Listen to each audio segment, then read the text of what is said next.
Hello ಸ್ನೇಹಿತರೆ, welcome back to the channel. ಹೆಂಗದಿರಿ ಎಲ್ಲರೂ? ನಾವೆಲ್ಲರೂ ಆರಾಮದಿರಿ ಸ್ನೇಹಿತರೆ. ತಾವೆಲ್ಲರೂ ಆರಾಮದಿರಿ ಅಂತ ಅಂದ್ಕೊಳ್ತೇನೆ ನೋಡ್ರಿ. ಬರ್ರಿ ವ್ಲಾಗ್ನ ಸ್ಟಾರ್ಟ್ ಮಾಡೋಣ. ಮತ್ತು ಇವತ್ತಿನ ಬ್ಲಾಗ ಸಂಪೂರ್ಣ ನಮ್ಮ ಸೋದರತ್ತಿಯವ್ರ ಬಗ್ಗೆನೇ ಇರ್ತೈತಿ. ವಿಡಿಯೋನ ಎಂಡೋರ್ಗೆ ನೋಡ್ರಿ. ನಾವು ಬೆಳಗ್ಗೆ ಚಪಾತಿ ಮಾಡತ್ತೀವಿ. ಇವತ್ತು ಫ್ರೈಡೇ. ಇವತ್ತು ನರಗುಂದಕ್ಕೆ ಹೋಗ್ಬೇಕು. ನಮ್ಮ ಅತ್ತೆಯವ್ರ ದಿವಸ ಐತ್ರಿ. ಬಟ್ ಭವಾನಿದು ಕಾಲೇಜ್ ಐತಿ, ಆಕಿದು ಸೆಮಿನಾರ್ ಐತಿ, ರಜೆ ಇಲ್ಲ ಆಕಿಗೆ. ಸೊ ಆಕಿ ಬಾಕ್ಸಿಗೂ ಆಯ್ತು, ನಮಗೆ ಟಿಫನಿಗೂ ಆಯ್ತಂತ ಚಪಾತಿನ ಮಾಡಾಕತ್ತೀನಿ. ಬೇರೆ ಏನು ನಾಷ್ಟ ಮಾಡಂಗಿಲ್ಲ ಈಗ. ಮತ್ತು ಇದಕ್ಕೆ ಆಕಿಗೆ ಬಾಕ್ಸಿಗೆ ಬುರ್ಜಿ ಮಾಡೇನಿ ನೋಡು. ನೋಡ್ರಿ ಫ್ರೆಂಡ್ಸ್, ಚಪಾತಿ ಹೆಂಗೆ ಬಿಡ್ತೀರಿ?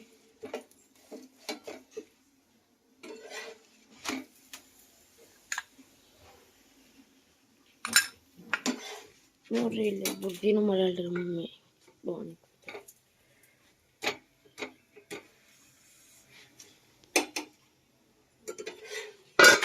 ಇವರೆಲ್ಲ ಏನು ತಿಂತೀರಿ? ಚಾ ಚಪಾತಿ. ಇವರೆಲ್ಲರೂ ಟಿಫನ್ ಚಾ ಮತ್ತು ಚಪಾತಿ ಅಂತ. ಅದಕ್ಕೆ ಮತ್ತೊಂದು ಸರಿ ಚಾ ಮಾಡೀನಿ. ಈಗ ಬಿಸಿ ಬಿಸಿ ಚಪಾತಿ ಚಾ ತಿಂದ ನಂದಾಗೆ ಜಳಕ. ಒಬ್ಬೊಬ್ಬರು ಜಳಕ ಮಾಡಕತ್ತಾರು. ಲಘು ಹೋಗ್ಬೇಕು. ನೋಡ್ಬೇಕು ಎಷ್ಟೊತ್ತಾಕೈತಿ ಏನು ಗೊತ್ತಿಲ್ಲ.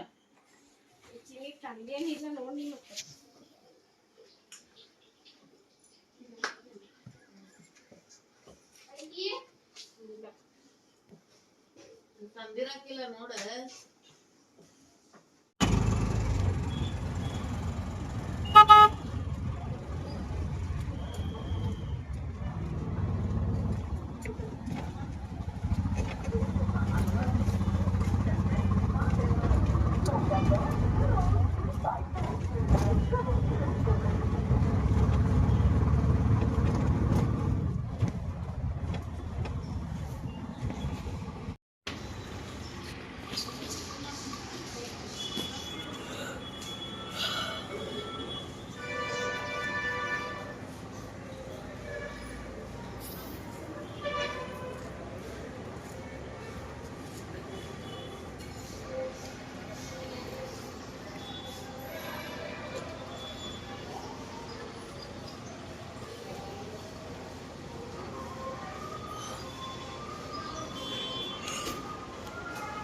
ನಾವೀಗ ನಮ್ಮ ಧಾರವಾಡದ ಹೊಸ ಬಸ್ ಸ್ಟ್ಯಾಂಡಿಗೆ ಬಂದ್ವಿ ನೋಡ್ರಿ. ನಾನು, ಉಷಾ, ಅವ್ವ, ಚಿಂಟು, ತನು ಆಟೋದಲ್ಲಿ ಬಂದ್ವಿ. ಕಾವೇರಿ, ಚಿನ್ನು ಹಾಗೆ ತಂಗಿ ಅವರು ಗಾಡಿ ಮೇಲೆ ಬರ್ತಾರೆ. ಈಗ ಅವರು ಬರೋರಿದ್ದಾರೆ. 9 ಗಂಟೆಗೆಲ್ಲ ಇಲ್ಲಿಂದ ಡೈರೆಕ್ಟ್ ನರಗುಂದಕ್ಕೆ ಬಸ್ ಇತ್ತು. ಹೀಗಾಗಿ ಡೈರೆಕ್ಟ್ ಹೋದರೆ ಈಸಿ ಆಗ್ತೈತಂತ ನಾವು ಬೇಗನೆ 9 ಗಂಟೆಗೆ ಅಂದ್ರೆ ಇಲ್ಲೇ ಬಂದ್ವಿ ನೋಡ್ರಿ. ಬರೋಕಂದ್ರೆ ನಮಗೆ ಬಸ್ ಕೂಡ ರೆಡಿನೇ ಇತ್ತು. ನಾವೇನು ಹತ್ತಿ ಕೂಡಕ್ಕಂದ್ರೆ ತಂಗಿಯವ್ರೂ ಬಂದ್ರೆ. ಸೊ ಎಲ್ಲರೂ ಸೇರಿ ಈಗ ನರಗುಂದಕ್ಕೆ ಹೊಂಟ್ವಿ ನೋಡ್ರಿ.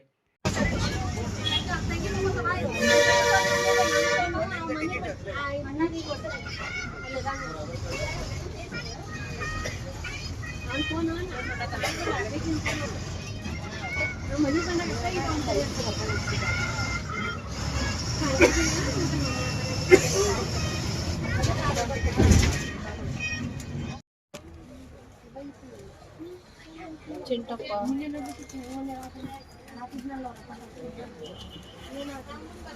ತನು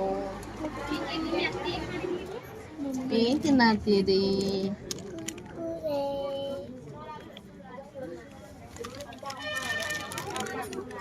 ಸೋಯಾ ಸ್ಟಿಕ್.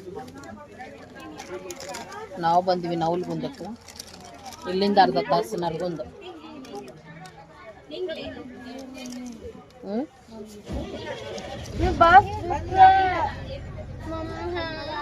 ಬರ್ತಾ ತಡೆಯೋ, ಅವ್ರಿಗೆ ಹೇಳೈತಿ.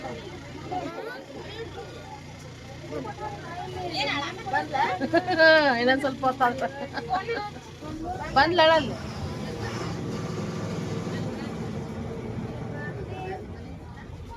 ತಂಗಿ ವಾಶ್ರೂಮ್ ಹೋಗ್ಯಾಳ. ಅವನ್ ತೋರ್ಸ ಗಿಡ್ಡನ.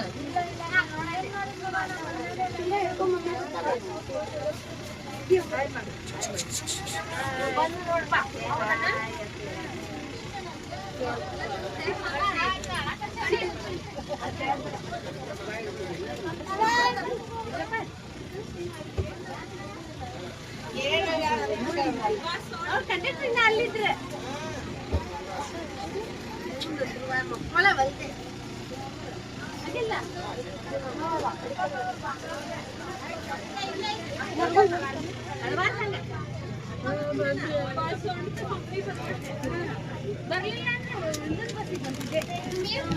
ಮತ್ತು ಹೆಂಗಂದ್ರೆ ನಾವು ಧಾರವಾಡದಿಂದ ನರಗುಂದಕ್ಕೆ ಬರಾಕತ್ತೇವಿ ಅಂತಂದ್ರೆ ಸಾಕು ನಮ್ಮ ಅತ್ತಿಯವ್ರು ಹಂಗೆ ಕಂಟಿನ್ಯೂಸ್ ನಮ್ಗೆ ಫೋನ ಮಾಡ್ತಿದ್ರು. ಈಗ ಎಲ್ಲಿಗದಿರಿ ಈಗ ಎಲ್ಲಿಗದಿರಿ ಅಂತ ಕೇಳ್ಕೊತಾನೆ ಇರೋರು. ಆಮೇಲೆ ಏನೈತಿ, ಬಿಸಿಲು ದಿನ ಇದ್ರೆ ಲಘುನ ಬಿಡ್ರಿ ಬೆಳಗ್ಗೆ, ಅಥವಾ ಮಳೆ ದಿನ ಇದ್ರೆ ನೋಡ್ಕೊಂಡು ಬಿಡ್ರಿ. ಮತ್ತು ಪತ್ತಲ್ದಾಗ ಅಂದ್ರೆ ಲೇಟ್ ಮಾಡ್ಕೋಬೇಡ್ರಿ, ಬೆಳಕಿರತ್ಲೆನ ಬಂದು ಬಿಡ್ರಿ, ಬೆಳಕಿರತ್ಲೆನ ಹೋಗಿಬಿಡ್ರಿ. ಅಷ್ಟೊಂದು ಕಾಳಜಿ ಕೇರ್ ಅಂತ ನಾ ಹೇಳ್ಬೋದು. ನಮಗೂ ಹಂಗೆ ಯಾರಾದರೂ ಊರಿಗೆ ಬರಾಕತ್ತಾರಂದ್ರೆ ಸಾಕು, ಅವ್ರು ಬರೋ ಮಟನೂ ಸಮಾಧಾನ ಇರಂಗಿಲ್ಲ. ಅಷ್ಟು ಖುಷಿ ಇರ್ತೈತೆ ಅಂತ ಹೇಳಿ, ಯಾವಾಗ ಬರ್ತಾರೋ ಯಾವಾಗ ಏನಂತ. ಹಂಗನ ನಮ್ಮ ಅತ್ತಿ ಕೂಡ ಹಂಗನ ಇದ್ಲು. ಯಾವಾಗ ಬರ್ತಾರಂತ ಕಾಯ್ಕೋತನ ಬಾಗಲ್ದಾಗನ ಚೇರ್ ಹಾಕಿಸ್ಕೊಂಡು ಅಲ್ಲೇನ ಕೂಡೋಳು. ನಾವು ಹೋಗೋವರೆಗೆ ಕೂಡೋಳು. ಯಾರೋ ಇರಲಿ, ನಾವ ಅಂತಲ್ಲ, ಒಟ್ಟು ಯಾರೋ ಬರ್ತಾರಂದ್ರೂ ನಾವು ಕಾಯ್ಕೋತನ ಅಲ್ಲೇ ಕೂಡೋಳ ನಮ್ಮ ದೊಡ್ಡತ್ತಿ. ಅಷ್ಟೊಂದು ಅಂದ್ರೆ ಕೇರಿಂಗ್ ಅಂತ ಹೇಳಿ, ಎಲ್ಲರ ಮೇಲೇನೂ ಅಷ್ಟು ಪ್ರೀತಿ, ಅಷ್ಟು ಒಂದು ಥರ ಪ್ರೀತಿ ಅಂತಲೇ ಹೇಳ್ಬೋದು. ಆದರೆ ಈ ಸಲ ಕೂತಾರ ನೋಡ್ರಿ, ಎಲ್ಲಿ ಕೂತಾರಪ್ಪ ಅಂತಂದ್ರೆ ಅದನ್ನೂ ಕೂಡ ತೋರಿಸ್ತೇನೆ. ನಿಜವಾಗ್ಲೂ ಬೇಜಾರಾಗ್ತೈತಿ ಈ ರೀತಿಯಾಗಿ. ಸೊ ನೋಡ್ರಿ, ನಮ್ಮ ಅತ್ತೆಯವರು ಇವತ್ತಿಗೆ 5 ದಿವಸ ಆಯಿತು ಸ್ನೇಹಿತರೆ. ಸೋಮವಾರ ತೀರ್ಕೊಂಡಿದ್ರು ಅವರು. ಇವತ್ತು ಶುಕ್ರವಾರ, 5ನೇ ದಿವಸಕ್ಕೆ ನಾವು ದಿವಸ ಮಾಡ್ತಾಯಿದ್ದೀವಿ. ಸೊ ನಮ್ಮ ಮಾಮನ ದೊಡ್ಡವರು ನಮ್ಮ ಅತ್ತೆಯವರಿಗೆ, ಹಾಗೆ ನಮ್ಮ ಹುಬ್ಬಳ್ಳಿ ಚಿಕ್ಕಮ್ಮ ಅಂತ ಏನು ಹೇಳ್ತೀವಿ, ನಮ್ಮ ಕಾಕಾರ ಹೆಂಡತಿ ಸೆಕೆಂಡು, ಆಮೇಲೆ ಭಾರತಿ ಚಿಕ್ಕಮ್ಮ ಅಂತ ಆಕಿ ಥರ್ಡು, ಹಾಗೆ ಪದ್ಮ ಲಾಸ್ಟ್. ಸೊ 4 ಜನ ಇವರು. ಇವತ್ತಿನ ದಿವಸದ ಪೂಜೆ ಕೂಡ ನಾವು ಹೋಗೋಕಂದ್ರೆ ಅದೇ ಜಸ್ಟ್ ಆಗಿತ್ತು. ನೋಡ್ತಾ ಇರ್ಬೋದು, ಎಲ್ಲನೂ ಅಲಂಕಾರ ಮಾಡ್ಯಾರ. ಹಾಗೆ ಮಕ್ಕಳು ಕೂಡ ಲಾಸ್ಟಿಗೆ ಅಂತ ಹೇಳಿ ಅವ್ರದ್ದೊಂದು ಅಲಂಕಾರದ ಫೋಟೋ ಕೂಡ ಎಲ್ಲರೂ ಮೊಬೈಲೊಳಗೆ ಕ್ಲಿಕ್ ಮಾಡ್ಕೊತಿದ್ರೆ. ನನಗಂತೂ ತುಂಬಾ ಸಂಕಟ ಆಗ್ತೈತಿ ಇದನ್ನೆಲ್ಲನೂ ನೋಡಿ. ಮೇಯ್ನಾಗಿ ಅಂದ್ರೆ ನಮ್ಮ ಹುಬ್ಬಳ್ಳಿ ಚಿಕ್ಕಮ್ಮನ ಬಗ್ಗೆನ, ಯಾಕಂದ್ರೆ ಕಾಕಾರನೂ ಹೋಗಿ ಭಾಳ ದಿವಸ ಆಗಿಲ್ಲ. ಏನೋ ಒಂದು ತಾಯಿ ಅನ್ನೋದೊಂದು ದೊಡ್ಡದಲ್ರಿ, ತಾಯಿ ಅದಾಳಂದ್ರೆ ಅದೇನೋ ಒಂದು ಇರ್ತೈತಿ. ಸೊ ಇವತ್ತಿನ ದಿವಸ ಅವರು ಇಲ್ಲ ಅಂಥೇಳಿ, ಅದು ಹೆಂಗೆ ತಡ್ಕೊಂಡ್ರೋ ಗೊತ್ತಿಲ್ಲ, ಭಗವಂತ ಅವ್ರಿಗೆ ಎಷ್ಟು ಶಕ್ತಿ ಕೊಟ್ಟನೋ ಗೊತ್ತಿಲ್ಲ. ಆಮೇಲೆ ಇನ್ನೊಂದು ಏನಂದ್ರೆ, ನಮ್ಮ ಮಾಮ ಮತ್ತು ನಮ್ಮ ಅಕ್ಕನ ನೋಡಿ, ನಮ್ಮ ಮಾಮಾರಿಗೆ ನಮ್ಮ ಕಸಿನ್ ಸಿಸ್ಟರ್ ಅಂದ್ರೆ ನಮ್ಮ ದೊಡ್ಡಪ್ಪ ಮಗಳನ್ನ ಮದುವೆ ಮಾಡಿಕೊಟ್ಟಿದ್ದೈತಿ. ಅವರಿಬ್ಬರು ನೋಡಿದ್ರೂ ಬೇಜಾರಾಗ್ತೈತಿ. ಯಾಕಂದ್ರೆ ಅಷ್ಟೊಂದು ಅವರಿಗೆ ನೋಡ್ಕೊಂಡ್ರು ಅಂಥೇಳಿ, ನಮ್ಮ ಅತ್ತೆಯವ್ರಿಗೆ ಅಷ್ಟೊಂದು ಕಾಳಜಿ, ಪ್ರೀತಿ ಮತ್ತು ವಾತ್ಸಲ್ಯದಿಂದ ನೋಡ್ಕೊಂಡ್ರು. ಆದ್ರೆ ಒಂದು ಬೇಜಾರು ಏನಂದ್ರೆ, ನಮ್ಮ ಅತ್ತೆ ಈಗೇನು ಮನೆ ಹಾಕ್ಸಕತ್ತಾರ ರೀ ನಮ್ಮ ಮಾಮಾರ. ಅಂದರೆ ಎಲ್ಲರೂ ಸ್ವಂತ ಮನೆ ಅದಾವ, ಇವ್ರದ್ದು ಅಷ್ಟೇ ಇರಲಿಲ್ಲ. ಈಗ ಸ್ಟಾರ್ಟ್ ಮಾಡ್ಯಾರ. ಆಲ್ಮೋಸ್ಟ್ ಸ್ಲ್ಯಾಪಿನ ಹಂತಕ್ಕೆ ಬಂದಿತ್ತು. ಸ್ವಂತ ಮನೆ ಆಗಿ ಆ ಸ್ವಂತ ಮನೆಯೆಲ್ಲ ನೋಡಿಕೊಂಡು ಹೋಗಬೇಕಾಗಿತ್ತು ನಮ್ಮ ಅತ್ತೆಯವರು. ಆದ್ರೆ ಆ ಭಗವಂತನ ಇಚ್ಛೆ ಮುಂದೆ ನಮ್ಮದೇನೂ ಇಲ್ಲ. ಅದಂತೂ ಎಲ್ರಿಗೂ ತುಂಬ ಬೇಜಾರಾಯ್ತು. ಯಾಕಂದ್ರೆ ನಮ್ಮ ಅತ್ತಿಗೆ ಭಾಳ ಖುಷಿ ಇತ್ತು. ಅಂದ್ರೆ ನಮ್ಮ ಅಜ್ಜಾರ ಅಂದ್ರೆ ನಮ್ಮ ಅತ್ತೆಯವ್ರ ಗಂಡ ರೀ. ಅವ್ರ ಪಾಪ ಬಾಡಿಗೆ ಮನೆಯೊಳಗನ ಅವ್ರು ಕೂಡ ತೀರ್ಕೊಂಡು ಅವರು 6-7 ವರ್ಷ ಆಯ್ತೀಗ. ಅಟ್ಲೀಸ್ಟ್ ನಮ್ಮ ಅತ್ತೆ ಆದರೂ ಸ್ವಂತ ಮನೆ ನೋಡಲಿ ಅನ್ನೋದೊಂದು ಆಸೆ ಭಾಳ ಇತ್ತು. ಮತ್ತು ಮಗ ಮನೆ ಸ್ಟಾರ್ಟ್ ಮಾಡ್ಯಾನ, ಮನೆ ಕಟ್ಟಾಕತ್ತಾನಂದ್ರೆ ಎಲ್ಲಿಲ್ಲದ ಹಿಗ್ಗಾಗಿತ್ತು ನಮ್ಮ ಅತ್ತಿಗೆ. ಬಂದವ್ರಿಗೆಲ್ಲ ಹೇಳೋಕಿನ ಹೋಗಿ ನೋಡ್ಕೊಂಬರ್ರಿ, ಹೆಂಗಾಗತೈತಿ ನೋಡಿ ಬರ್ರಿ, ಚಂದಾಗೈತಿ ಇಲ್ಲಿ ನೋಡ್ರಿ ಅಂತ ಹೇಳೋಕೆ ಅಷ್ಟೊಂದು ಖುಷಿ ಇತ್ತು ನಮ್ಮ ಅತ್ತಿಗೆ.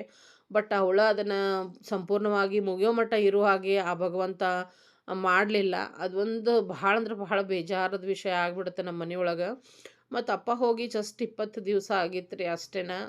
ನಾವು ಅತ್ತೆಯವ್ರನ್ನೂ ಕಳ್ಕೊಂಡ್ಬಿಟ್ವಿ. ಹೀಗಾಗಿ ಭಾಳ ಮನಸ್ಸಿಗೆ ಒಂಥರ ಆಘಾತ ಆದಂಗೆ ಆಗೈತಿ. ಹೌದು, ಇದು ಸೃಷ್ಟಿ ನಿಯಮ. ಎಲ್ಲ ಹೇಳ್ತೀವಿ, ನಿಜ, ಸೃಷ್ಟಿ ನಿಯಮ. ಯಾವುದು ನಮ್ಮ ಕೈಯಲ್ಲಿಲ್ಲ. ಮೊದಲು ಅವ್ರು ಹಣೆಬರ ಅಷ್ಟೇ ಬರ್ಕೊಂಬಂದಿರ್ತಾರೆ, ಅವ್ರ ಆಯಸ್ಸು ಅಷ್ಟೇ ಬರೆದಿರ್ತೈತಿ. ಅವ್ರು ಮುಂದೆ ಹೋಗ್ತಾರೆ, ನಾವು ಹಿಂದಿಂದ ಹೋಗ್ತೀವಿ. ಹೌದು, ಎಲ್ಲನೂ ಗೊತ್ತು. ಎಲ್ಲ ತಿಳಿದಿರ್ತೈತಿ. ಆದರೂ ಕೂಡ ಅದನ್ನು ಅನುಭವಿಸೋದೈತಲ್ರಿ, ಆ ಸಂಕಟ ತಡ್ಕೊಳ್ಳೋದೈತಲ್ಲ, ಆ ನೋವನ್ನು ಭರಿಸೋದೈತಲ್ಲ, ಅದು ನಾವು ಹೇಳ್ಕೊಂಡಷ್ಟು ಈಸಿ ಇರಂಗಿಲ್ಲ. ನಾವು ಇನ್ನೊಬ್ರಿಗೆ ಅದೇ ಥರ ಹೇಳ್ತೀವಿ. ಬಟ್ ಅದು ನಮ್ಗೆ ಆದಾಗ ಅದರದ್ದು ಎಷ್ಟು ತ್ರಾಸ ಇರ್ತೈತೆ ಅನ್ನೋದು, ಅದನ್ನು ಮರೆಯೋದಾಗಲಿ ಮತ್ತೊಂದಾಗಲಿ, ಆ ಒಂದು ಜೀವ ಈಗ ನಮ್ಮ ಜೊತೆ ಇಲ್ಲ ಅನ್ನೋ ಒಂದು ಕಲ್ಪನೆನ ಅಷ್ಟು ತ್ರಾಸ ಕೊಡ್ತಿರ್ತೈತಿ, ಎಷ್ಟು ನೋವು ಕೊಡ್ತಿರ್ತೈತಿ, ಅದನ್ನು ತಡ್ಕೊಳಕ್ಕಾಗಂಗಿಲ್ಲ. ಹೀಗಾಗಿ ನನಗೆ ಒಂಥರ ಏನು ಬೇಡಪ್ಪ ಅನ್ನೋ ಮಟ್ಟಕ್ಕೆ ಅಷ್ಟು ಭಾಳ ನೋವಾಗಿಬಿಡ್ತು. ಯಾಕಂದ್ರೆ ನನಗೆ ಏನಂದ್ರೆ, ಇವರೇ ಎಲ್ಲರೂ ನನಗೆ ಪ್ರಪಂಚ. ಆ ಪ್ರಪಂಚದೊಳಗೆ ಒಬ್ಬೊಬ್ಬರಾಗಿ ಹೋಗ್ತಾ ಇದ್ದಾರೆ. ಅದ್ರಾಗ ಈ ಸರಿ ಅಂತೂ 20 ದಿನದೊಳಗೆ ಇಬ್ಬರು ಹಿರಿಯರು. ಯಾಕಂದ್ರೆ ನಾವು ಅವ್ರು ಅದಾರ ಅನ್ನೋ ಒಂದು ಧೈರ್ಯ ಮೇಲೆ ನಾವು ಬದುಕ್ತಿರ್ತೀವಿ. ಅದನ್ನು ತಡ್ಕೊಳಕ್ಕೆ ಆಗಕತ್ತಿಲ್ಲ ನನಗಂತೂ ನಿಜವಾಗ್ಲೂ. ಇರ್ತೀವಿ, ತಿಂತೀವಿ, ಉಣ್ತೀವಿ, ಯಾವುದೂ ನಿಂದ್ರಂಗಿಲ್ಲ. ನಗುವವ್ರ ಜೊತೆ ನಗ್ತೀವಿ. ಬಟ್ ಆ ನೋವು ಇದ್ದೇ ಇರ್ತೈತಿ. ಇರ್ತೈತಂದ್ರೆ ಖಂಡಿತವಾಗ್ಲೂ ಅದನ್ನ ಮರೆಯಕ್ಕೆ ಸಾಧ್ಯನೇ ಇಲ್ಲ. ಅ ಆಮೇಲೆ ಅತ್ತೆಯವರಿಗೆ ಮೊದಲಿಂದನೂ ಸ್ವಲ್ಪ ಅವ್ರಿಗೆ ಅಂದ್ರೆ ಕಾಲು ಆಪ್ರೇಷನ್ ಸ್ವಲ್ಪ ಸರಿ ಆಗಿರಲಿಲ್ಲ. ಹಿಂಗಾಗಿ ಅವ್ರಿಗೆ ಅಡ್ಡಾಡಕ್ಕೆ ಬರ್ತಿದ್ದಿಲ್ಲ. ನಿಮಗೂ ಗೊತ್ತನೇ ಐತಿ. ಅದು ಬಿಟ್ರೆ ಆರಾಮನೇ ಇದ್ದರ್ರಿ ಅವ್ರು. ಸ್ವಲ್ಪ ಯಾವಾಗಾದ್ರೆ ಕೆಮ್ಮು, ನೆಗಡಿ, ಕಫ ಇದೆಲ್ಲ ಮಾಮೂಲಿ ಇರೋದನ್ನ ಅದ್ರ ಜೊತೆಗೆ ಶುಗರ್ ಇತ್ತು. ಅದು ಸ್ವಲ್ಪ ಆರಾಮಿದ್ರು, ಹಂಗೇನು ಇರಲಿಲ್ಲ. ಮತ್ತು ಡಾಕ್ಟ್ರಿಗೇನು ಅವರು ಎಲ್ಲಂದ್ರೆ ಇಲ್ಲಿ ರೆಗ್ಯುಲರಾಗಿ ಡಾಕ್ಟ್ರ್ ಒಬ್ಬರು ಚೆಕಪಿಗೆ ಬರ್ತಾ ಇದ್ರು ಏನಾರ ಹಂಗೆ ಸಣ್ಣ ಪುಟ್ಟ ಇದಾದಾಗ. ಬಟ್ ಅವರಿಗೆ ಮೇನ್ ಟ್ರೀಟ್ಮೆಂಟ್ ಅಂದ್ರೆ ನಮ್ಮ ಧಾರವಾಡದಾಗನ ಕೊಡಿಸ್ತಿದ್ರು. ಫಿಸಿಷಿಯನ್ ನಾವು ಫ್ಯಾಮಿಲಿ ಡಾಕ್ಟರ್ ಅಂತ ಏನು ಹೇಳ್ತೀವಿ ಮಹಾಬಲ್ ಶೆಟ್ಟಿ ಅವ್ರ ಕಡೆನೇ ಟ್ರೀಟ್ಮೆಂಟ್ ಎವ್ರಿ ಮಂತ್ ಅಲ್ಲಿ ಬರತ್ತಿದ್ರು, ಟ್ರೀಟ್ಮೆಂಟ್ ಮಾಡಿಸ್ಕೊತಿದ್ರು, ಚೆಕಪ್ ಮಾಡಿಸ್ಕೊತಿದ್ರು. ಸೊ ಹೀಗೆಲ್ಲ ಆರಾಮನೇ ಇದ್ರಿ, ದಡ್ಡಾಡಂಗಿಲ್ಲ ಅನ್ನೋದೊಂದು ಬಿಟ್ಟರೆ ಸಣ್ಣ ಪುಟ್ಟ ಇವೆಲ್ಲ ಇದ್ದು ಬಿಟ್ಟರೆ ಉಳ್ದಿದ್ದಂತೆನೇ ಆರಾಮನೇ ಇದ್ದರು. ಬಟ್ ಏನೋ ಗೊತ್ತಿಲ್ಲ ಇತ್ತಿತ್ಲಾಗ ಸ್ವಲ್ಪ ಮನ್ಸಿಗೆ ಹಚ್ಕೊಂಡ್ಬಿಟ್ಟಿದ್ರು ಅಂತ ಹೇಳ್ಬೋದು. ನಮ್ಮ ಸಣ್ಣ ಕಾಕಾರು ಹೋದ್ಮೇಲೂ ಸ್ವಲ್ಪ ತೊಗೊಂಡಿದ್ರು ಮನ್ಸಿಗೆ ಅವರು. ಅದನ್ನು ಸ್ವಲ್ಪ ರಿಕವರ್ ಆಗೋಕಂದ್ರೆ ನಡಕ್ಕೆ ಮತ್ತು ಇಬ್ಬರು ಅವ್ರ ಕಸಿನ್ಸ್ ಇಬ್ಬರು ಅವರು ಹೋದರು ಬೆನ್ಕಟ್ಟಿ ಒಳಗೆ. ಸಣ್ಣವ್ರೇನ ಅವರು ಕೂಡ ನಮ್ಮ ಕಾಕಾಗಳಾಗಬೇಕು. ಆ ನಂತರ ಏನೈತಲ್ಲ ಈಗ ಅಪ್ಪಾಜಿ ಸ್ವಲ್ಪ ಅಚ್ಚುಮೆಚ್ಚು ಅಂತಲೇ ಹೇಳ್ಬೋದು. ತುಂಬ ಇಷ್ಟ ಎಲ್ಲರೂ. ಅಪ್ಪಾಜಿ ಅಂದ್ರೆ ಭಾಳ ಪ್ರೀತಿ ಎಲ್ಲರಿಗೂ, ಅತ್ತಿಗಳಿಗೆ ಆಯ್ತು, ಅತ್ತಿ ಮಕ್ಕಳಿಗಾಯ್ತು. ಸೊ ಅದು ದಿವ್ಸಕ್ಕೆ ಬಂದ್ರೆ ಅಪ್ಪಾಜಿ ದಿವ್ಸಕ್ಕೂ ಬಂದು ಅದೇ ದುಃಖ ಮಾಡ್ಕೊಳತ್ತಿದ್ರು. ನಾನು ಇಷ್ಟು ಇನ್ನೊಬ್ಬರ ಮೇಲೆ ಡಿಪೆಂಡ್ ಅದೇನಿ, ದೇವ್ರು ನನ್ನ ಒಯ್ವಲ್ಲ, ನನಗಿನ್ನ ಸಣ್ಣವ್ರು ನೀವೆಲ್ಲರೂ ಹೋದ್ರಿ ಅಂತ ಒಂಥರ ದುಃಖ ಮಾಡಿಕೊಂಡ್ರು. ಬಟ್ ಮನ್ಸಿಗೆ ಭಾಳನ ಹಚ್ಕೊಂಡಿದ್ರು ಅಂತ ಹೇಳ್ಬೋದು. ಇದ್ರೊಳಗನೆ ಸ್ವಲ್ಪ ವೀಕ್ನು ಭಾಳ ಆಗಿದ್ರು ಇತ್ತಿತ್ಲಾಗ ಅವ್ರು. ಅಂದ್ರೆ ಸ್ವಲ್ಪ ದಪ್ಪಿದ್ರಲ್ರಿ, ಭಾಳ ಸೊರಗಿ ಹೋಗಿದ್ರು ಅಂತ ಹೇಳ್ಬೋದು. ಊಟನೂ ಸ್ವಲ್ಪ ಮೊದಲಿನಂಗೆ ಊಟನೂ ಮಾಡ್ತಿರ್ಲಿಲ್ಲ. ಏನು ತಮ್ಮಗಳ್ದ ಇದನ್ನ ಹಚ್ಕೊಂಡಿದ್ರೆ ಏನೋ ಗೊತ್ತಿಲ್ಲ. ಬಟ್ ಅಂದರೂ ಹುಷಾರಿದ್ರು. ಸ್ವಲ್ಪ ಸಣ್ಣ ಪುಟ್ಟ ಬಿಟ್ಟರೆ ಹುಷಾರನೇ ಇದ್ದರು. ಬಟ್ ಅವತ್ತಿನ ದಿವಸ ಅಂದ್ರೆ ಸೋಮವಾರ ಬೆಳಗ್ಗೆ ಸ್ವಲ್ಪ ಅವ್ರಿಗೆ ತ್ರಾಸಾಗೈತಿ. ತ್ರಾಸು ಮೀನ್ಸ್ ಶುಗರ್ ಅಂದಮೇಲೆ ಸ್ವಲ್ಪ ಬೆಳಗ್ಗೆ ಸ್ವಲ್ಪ ಲೋ ಹೋಗ್ತಿರ್ತಿತ್ತು ಅವ್ರಿಗೆ ಯಾವಾಗಾರ. ಹಂಗೆ ಹೋಗಿ ಸ್ವಲ್ಪ ತ್ರಾಸಾಗಿತ್ತು. ಅವಾಗನ ಏನಂದ್ರೆ ಅಕ್ಕ ಚಹಾ ಬಿಸ್ಕಿಟ್ ಎಲ್ಲ ಕೊಟ್ಟು ನಂತರದಲ್ಲಿ ಅವ್ರಿಗೆ ಸ್ವಲ್ಪ ಸುಧಾರಿಸ್ಕೊಂಡ್ಮೇಲೆ ಮತ್ತು ಡಾಕ್ಟ್ರು ಬಂದು ಚೆಕ್ ಮಾಡ್ಕೊಂಡು ಹೋಗಿದ್ರಂತೆ. ಸುಧಾರಿಸ್ಕೊಂಡ್ಮೇಲೆ ಆಮೇಲೆ ಸರಿ ಬಿಡ್ರಿ ನಿಮ್ಗೆ ಲೋ ಐತಿ, ನಾನೀಗ ಇಡ್ಲಿಗೆ ಇಟ್ಬಿಡ್ತೀನಿ, ಹುಡುಗರು ಸ್ಕೂಲಿಗೆ ಹೋಗ್ತಾರೆ ಅಂತಂದು ಅವತ್ತು ಇಡ್ಲಿ ಮಾಡಕತ್ತಿದ್ಲಂತಕ್ಕ. ಇನ್ನೇನು ಇಡ್ಲಿ ಮಾಡ್ಬೇಕಂತ ಅಡುಗೆ ಮನೆಗೆ ಹೋಗಾಳ ಅಷ್ಟೇ. ಬಿಟ್ಟರೆ ಆಮೇಲೆ ನಮ್ಮ ಅಭಿಷೇಕನ ಒಂದ್ಸರಿ ಕರೆದ್ರಂತ ಅಷ್ಟೇ. ಅಭಿಷೇಕ್ ಅಂದ್ರೆ ಅವ್ರಿಗೆ ಪಂಚಪ್ರಾಣ. ಯಾಕಂದ್ರೆ ನಮ್ಮ ಅಕ್ಕಗೆ 10-11 ವರ್ಷಕ್ಕೆ ಮಕ್ಕಳಾಗಿದ್ವು ರೀ ಫಸ್ಟ್ ಅಭಿನ ಹುಟ್ಟಿದ್ದು. ಅಷ್ಟು ಪ್ರೀತಿ ಇದ್ರು ಅಭಿಷೇಕನ ಮೇಲರ, ಅಷ್ಟೊಂದು ಪ್ರೀತಿ ಇದ್ರಿ. ಭಾಳ ಅಂದ್ರೆ ಭಾಳ ಪ್ರೀತಿ ಇದ್ರು ಅಭಿಷೇಕನ ಮೇಲೆ. ಒಟ್ಟು ಅವ್ನ ಎಲ್ಲಿ ಹೊರಗೆ ಆಡಕ್ಕೆ ಸಹಿತ ಬಿಡ್ತಿದ್ದಿಲ್ಲ. ಮೊಮ್ಮಕ್ಕಳಂದ್ರೆ ಅಷ್ಟು ಇದು. ಒಂದೊಂದು ಸಲ ಮಕ್ಕಳಿಗೆ ಕಿರಿಕಿರಿ ಅನ್ನಿಸ್ಬಿಡೋದು, ಏನಮ್ಮ ನೀನು ಆಡಕ್ಕೆ ಬಿಡಂಗಿಲ್ಲ, ನಮ್ಗೆ ಹೊರಗೆ ಬಿಡಂಗಿಲ್ಲ ಅಂಥೇಳಿ. ಅಷ್ಟು ಕಾಳಜಿ ಮೊಮ್ಮಕ್ಕಳ ಮೇಲರ. ಸೊ ಕಡೆಗೂ ಅಭಿಷೇಕನ ಕರೆದನ, ಅಭಿಷೇಕನ ಕಡೆ ನೋಡಿನ ಅವರಿಗೆ ಹಾರ್ಟ್ ಅಟ್ಯಾಕ್ ಆಗಿಬಿಡ್ತಂತ್ರಿ ಸಡನ್ನಾಗಿ. ಬೆಳಗ್ಗೆ ಒಂದು 8 ಗಂಟೆ ಸುಮಾರಿಗೆ ನಮಗೆಲ್ಲ 8:30ಕ್ಕೆಲ್ಲ ಕಾಲ್ ಬಂತು. ಯಾಕಂದ್ರೆ ಆಮೇಲೆ ಡಾಕ್ಟರ್ಸ್ ಎಲ್ಲ ಕರೆಸಿ ಕನ್ಫರ್ಮ್ ಎಲ್ಲ ಆದಮೇಲೆ ಕಾಲ್ ಮಾಡಿದರು. ಈ ರೀತಿ ಅಂದರೆ ಗಟ್ಟಿಮುಟ್ಟು ಆರಾಮ ಇದ್ದವರು ಸಡನ್ನಾಗಿ ಹಾರ್ಟ್ ಅಟ್ಯಾಕ್ ಆಗಿ ಅವರು ಕೂಡ ಹೋದ್ರು. ಯಾಕಂದರೆ ನಮ್ಮ ಅಜ್ಜಿ ನಂತರ ನಮ್ಮ ಅತ್ತೆಯವರು ಆಗಿದ್ರು. ಎಲ್ಲ ಏನು ಹೇಳೋದಾಗಿರ್ಬೋದು, ಕೇಳೋದಾಗಿರ್ಬೋದು, ಏನಾದರೂ ಸಣ್ಣ ಪುಟ್ಟ ಮನೆಯೊಳಗೆ ಏನಾದರೂ ಸಮಸ್ಯೆ ಆಗಿರ್ಬೋದು, ಎಲ್ಲನೂ ನಮ್ಮ ಅತ್ತೆಯವ್ರಿಗೆ ಕೇಳಿ ನಾವು ಬಗೆಹರಿಸ್ಕೋತಿದ್ವಿ. ಇಲ್ಲ ನಮಗೆ ಬುದ್ಧಿ ಹೇಳ್ತಿದ್ರು. ಒಟ್ಟು ಏನಾದರೂ ಅವರ ನೋಡ್ಕೊಳ್ತಿದ್ರು ಅಂತ ಹೇಳ್ಬೋದು. ಸೊ ಏನು ಮಾಡೋಕ್ಕಾಗಂಗಿಲ್ಲ. ಇದು 9ನೇ ತಾರೀಕು ರೀ. ನಾವೇನು ಬಂದ್ವಲ್ಲ ಶುಕ್ರವಾರ 9ನೇ ತಾರೀಕು ದಿವಸ ಅಂಥೇಳಿ ಮಾಡ್ತೀವಿ ನಮ್ಮ ಕಡೆಗೆ. ಅವ್ರು ತೀರ್ಕೊಂಡು 5ನೇ ದಿವಸ ಇಟ್ಕೊಂಡಿದ್ರು. ಯಾಕಂದ್ರೆ ಮುಂದೆ ಮತ್ತು ಸಂಕ್ರಾಂತಿ ಎಲ್ಲ ಇತ್ತು. ಸೊ ಅಷ್ಟರೊಳಗೆ ಎಲ್ಲನೂ ಬರೋದು ಹೋಗೋದು ಎಲ್ಲನೂ ಮುಗಿದು ಬಿಡಲಿ ಅಂಥೇಳಿ 5ನೇ ದಿವಸ ಇಟ್ಕೊಂಡಿದ್ರು. ಶುಕ್ರವಾರ ಆಗಿತ್ತು ಅವತ್ತಿನ ದಿವಸ. ಸೊ ನಾವೆಲ್ಲರೂ ಬಂದಿದ್ವಿ. ನಿಮಗೆ ಸ್ಟಾರ್ಟಿಂಗಲ್ಲೇ ತೋರಿಸಿದ್ದೆ ನಾನು. ಮತ್ತು ಎಲ್ಲ ಬಂಧು ಬಳಗ ಸಾಕಷ್ಟು ಜನ ನೋಡಿದ್ರಿ ನೀವು ಇಷ್ಟೋ ಮಟನೂ. ಎಲ್ಲರೂ ಬಂದು ಹೋದರು. ಇದು ಇವರು ಅಜ್ಜಾರ್ರಿ, ಅಂದ್ರೆ ನಮ್ಮ ಅತ್ತೆಯವ್ರ ಯಜಮಾನ್ರು. ಇವರು ಕೂಡ ಆರ್ಮಿ ಒಳಗಿದ್ರು. ಅವರು ಕೂಡ ತೀರ್ಕೊಂಡು ಹೇಳೋದು ನಿಮಗೆ ಒಂದು 6 ವರ್ಷ ಆಗಿರ್ಬೋದು. ಅವ್ರು ಆದ ನಂತರ ನಮ್ಮ ಅತ್ತೆಯವರೇ ಎಲ್ಲ ಅಂತ ಹೇಳ್ಬೋದು. ಸೊ ಅವರು ಕೂಡ ಹೋದ್ರೆ ನನ್ನ ಮೇಲೇನೂ ಅಷ್ಟೇ ತುಂಬ ಪ್ರೀತಿ ನಮ್ಮ ಅತ್ತೆ. ನನಗೆ ಇಷ್ಟು ನೋವು ಅನಿಸ್ತೈತಿ. ಆದ್ರೆ ನಮ್ಮ ಅಕ್ಕ ಆಗಿರ್ಬೋದು, ನಮ್ಮ ಮಾಮ ಆಗಿರ್ಬೋದು, ಪ್ರತಿಯೊಂದನ್ನು ನಮ್ಮ ಅತ್ತೆಯವ್ರಿಗೇನೆ ಎಲ್ಲ ಕೇಳಿ ಮಾಡ್ತಾ ಇದ್ಲು ನಮ್ಮ ಅಕ್ಕ, ನಮ್ಮ ಮಾಮ. ಆಮೇಲೆ ಅಷ್ಟೇ ಅವ್ರ ಮೇಲೆ ಪ್ರೀತಿ, ಕಾಳಜಿ ಕೂಡ ಇದ್ದರು. ಅವರೇ ಎಲ್ಲ ಆಗಿದ್ರು ಅಂತ ಹೇಳ್ಬೋದು ಅವರಿಗೆ. ಅವರು ಹೆಂಗೆ ಅವ್ರು ಇಲ್ದ ಅವ್ರು ಹೆಂಗಿರ್ತಾರೆ, ಆ ಭಗವಂತ ಅವರಿಗೆ ಧೈರ್ಯ ಕೊಡಲಿ ಅಂತ ಕೇಳ್ಕೊಳ್ತೀನಿ. ಮತ್ತು ಹೆಣ್ಮಕ್ಳು 3 ಜನ ಹೆಣ್ಮಕ್ಳು, ತಾಯಿ ಅಂದರೆ ಎಷ್ಟು ಇಂಪಾರ್ಟೆಂಟ್ ಎಲ್ಲರಿಗೂ ಗೊತ್ತನೇ ಐತಿ. ಸೊ ಅವ್ರಿಗೇನು ಕೂಡ ಆ ತಾಯಿ ಇಲ್ಲದ ನೋವನ್ನು ಭರಿಸುವಂಥ ಒಂದು ಶಕ್ತಿ, ಧೈರ್ಯ, ಸಹನೆ ಆ ಭಗವಂತ ಕೊಡಲಿ ಅವ್ರಿಗೆ ಕೂಡ ಅಂತ ನಾನು ಕೂಡ ಕೇಳ್ಕೊಳ್ತೇನೆ ನೋಡ್ರಿ. ಹಾಗೆ ಅತ್ತೆಯವ್ರು ಏನು ತೀರ್ಕೊಂಡ್ರು ಸೋಮವಾರ ದಿವಸ. ಸೊ ಅವತ್ತು ರಿಟರ್ನ್ ಬಂದಿದ್ಲ ಚಿಕ್ಕಮ್ಮ. ಮಂಗಳವಾರ ಮತ್ತು ರಿಟರ್ನ್ ಎಲ್ಲರೂ ಹೋಗಿದ್ರು ನರಗುಂದಕ್ಕೆ ಅವರು. ಅಂದರೆ ಚಿಕ್ಕಮ್ಮ ಮತ್ತು ನಮ್ಮ ಮಾಮಾರ ಅಂದ್ರೆ ನಮ್ಮ ತಂಗಿ ಗಂಡ ಅವ್ರು ಅಲ್ಲೇ ಇದ್ದರು. ಎಲ್ಲ ದಿವ್ಸದ ಕಾರ್ಯ ಎಲ್ಲ ಮುಗಿಮಟನೂ ಅಲ್ಲೇ ಇದ್ದರು. ಮತ್ತು ಮನೆಯೊಳಗೆ ಇಲ್ಲಿ ನೋಡಿದ್ರೆ ತಂಗಿದ ನೈಟ್ ಶಿಫ್ಟ್ ಇತ್ತು. ಸೊ ಹೀಗಾಗಿ ಎಲ್ಲರನ್ನೂ ಕೂಡ ನಮ್ಮ ಮನೆಯೊಳಗೆ ಕರ್ಕೊಂಡು ಬಂದಿದ್ದೆ ನಾನು. ಆ್ಯಕ್ಚುಲಿ ತಂಗಿ ನನಗೆ ಅಲ್ಲೇ ಬಾ ಅಂದ್ಲು. ಅಂದ್ರೆ ಅವ್ರ ಮನೆಗೆ ಹೋಗಿ ಅಂದಿದ್ಲ ನನಗೆ ತಂಗಿ.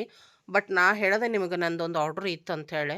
ಅದಕ್ಕೋಸ್ಕರ ಇಲ್ಲ ನಂದು ಆರ್ಡ್ರ್ ಐತೆ ಅರ್ಜೆಂಟ್ ಅನ್ನೋತ್ಲೆ ನಾನು ಎಲ್ಲರನ್ನೂ ಇಲ್ಲೇ ನಮ್ಮ ಮನೆಗೆ ಕರೆಸ್ಕೊಂಡಿದ್ದೆ ಮಕ್ಕಳನ್ನ, ಭವಾನಿನದು. ಆ್ಯಕ್ಚುಲಿ ಗಿರೀಶ ದಿವ್ಸದ್ದೆಲ್ಲ ಮುಗಿಸಿದಾದ ನಂತರ ಬಂದ ರೀ ಅವನ್ನ. ಯಾಕಂದ್ರೆ ದಿವಸ ಆದಮೇಲೂ ಚಿಕ್ಕಮ್ಮ ಒಂದಿಷ್ಟು ದಿವಸ ಅಲ್ಲೇ ಉಳ್ಕೊಂಡ್ಲ. ಹೀಗಾಗಿ ಗಿರೀಶ ನಂತರ ಬಂದ. ಇವರೆಲ್ಲ ಮೊದಲ ಬಂದಿದ್ರು ಮನೆಗೆನ. ಸೊ ಎಲ್ಲರನ್ನೂ ಇಲ್ಲೇ ಕರೆಸ್ಕೊಂಡು ಅದಕ್ಕೋಸ್ಕರ ಎಲ್ಲರೂ ನಮ್ಮ ಮನೆಯೊಳಗೆ ಅದಾರ. ನನಗಂತೂ ತುಂಬ ಅಂದ್ರೆ ತುಂಬಾ ಖುಷಿ ಆಗ್ಬಿಟ್ಟೈತಿ ಸಿಕ್ಕಾಪಟ್ಟೆ. ಯಾಕಂದ್ರೆ ಮೊದಲ ಸ್ವಲ್ಪ ಬೇಜಾರೊಳಗೆ ಇದ್ದೆ ನಾನು. ಅದ್ರಾಗ ಒಬ್ಬಾಕಿ ಕುಂದ್ರೋದಂದ್ರೆ ಇನ್ನೂ ಬೋರ್ ಆಗ್ತಿತ್ತು. ಎಲ್ಲ ಮಕ್ಕಳದಾರಲ್ರಿ ಮಸ್ತಾಗಿ ಕಾಲೇಜಿಗೆ ಹೋಗೋರು, ಕೆಲ್ಸಕ್ಕೆ ಹೋಗೋರು, ಸ್ಕೂಲಿಗೆ ಹೋಗೋರು. ಅವರಿಗೆಲ್ಲ ಎಬ್ಸೋದು, ಆಮ್ಯಾಗ ಅವರಿಗೆ ಟಿಫನ್ ಬಾಕ್ಸಿಗೆ ಮಾಡೋದು, ಸಾಯಂಕಾಲ ಸ್ನ್ಯಾಕ್ಸ್ ಮಾಡಿಕೊಡೋದು, ಒಂಥರ ಖುಷಿ ಅಂಥೇಳಿ. ನನಗಿದೆಲ್ಲ ತುಂಬಾ ಇಷ್ಟ, ನಿಮ್ಗೆಲ್ಲರಿಗೂ ಗೊತ್ತನೇ ಐತಿ. ಸೊ ಇದೇ ನಡೆದಿತ್ತು ನೋಡ್ರಿ. ಚಾರ್ಜರ್ಸ್ ಐತಿ ಒಳಗೆ ಲಾಕ್ ಮಾಡ್ತೇವೆ ಬರಾಕತ್ಲ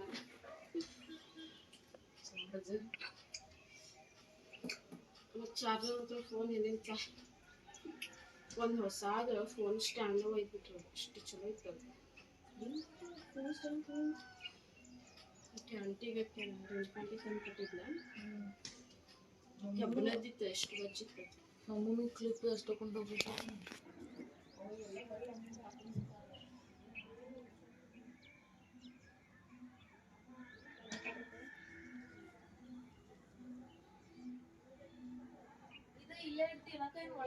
ಇರ್ಲಿ ಬಿಡ ಅಲ್ಲೇ ಇಡು.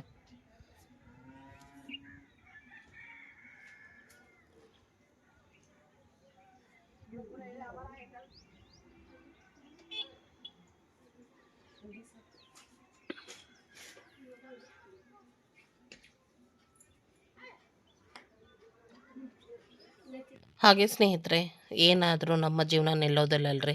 ಸೊ ಜೀವನ ನಡೆಸ್ಬೇಕಂದ್ರೆ ಆದಾಯನೂ ಮುಖ್ಯನೇ ಇರ್ತೈತಿ, ಕೆಲಸನೂ ಮುಖ್ಯನೇ ಇರ್ತೈತಿ.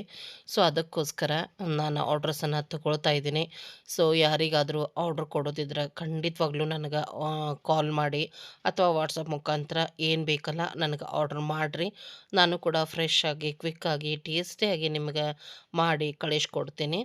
ಈ ಮುಖಾಂತರ ನನ್ನ ಒಂದು ಬಿಸ್ನೆಸ್ಸಿಗೆ ನಿಮ್ಮ ಒಂದು ಹೆಲ್ಪ್ ಸಿಕ್ಕಂಗೆ ಆಗ್ತೈತಿ ನೋಡಿರಿ ಸ್ನೇಹಿತರೆ. ಯಾಕಂದರೆ ಇದರಿಂದನೇ ನನ್ನ ಜೀವನ ಐತಿ, ನಿಮಗೆಲ್ಲರಿಗೂ ಗೊತ್ತನೇ ಐತಿ. ಸೊ ಅದಕ್ಕೋಸ್ಕರ ನನಗೆ ಆರ್ಡರ್ಸ್ ಕೊಡ್ರಿ ಅಂತ ಕೇಳ್ಕೊಳ್ತೀನಿ.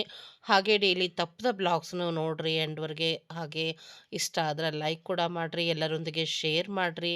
ಹಾಗೆ ಕಮೆಂಟ್ಸ್ ಮುಖಾಂತರ ನಿಮ್ಮ ಅಭಿಪ್ರಾಯನ ತಿಳಿಸೋದನ್ನು ಮರಿಬೇಡ್ರಿ ಸ್ನೇಹಿತರೆ. ಬಾಯ್.